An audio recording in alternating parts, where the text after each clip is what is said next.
Welcome to Penrose Learning, where we make understanding easy. In this video, I will show you how to replace a GMC Sierra 1500 window motor. First, let's get organized.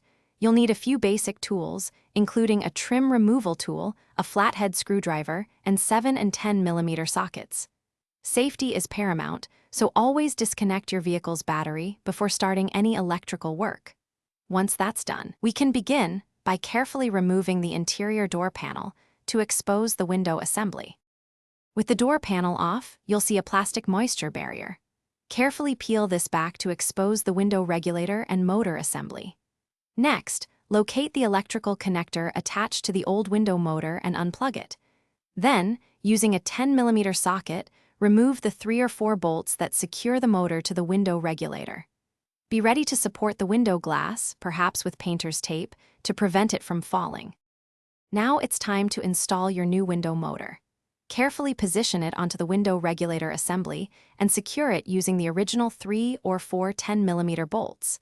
Make sure they are snug but do not over-tighten. Reconnect the electrical wiring harness to the new motor. Before fully reassembling, temporarily reconnect your vehicle's battery and test the window's operation. Ensure it moves smoothly up and down without any binding. Once you've confirmed the new motor works perfectly, it's time to put everything back together. Reattach the plastic moisture barrier, ensuring it forms a good seal to protect against moisture. Then, carefully reinstall the door panel, making sure all clips and screws align correctly.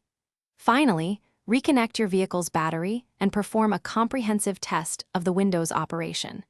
You've successfully replaced your GMC Sierra's window motor. Thanks for watching. If this was helpful, leave a like and consider subscribing. See you next time.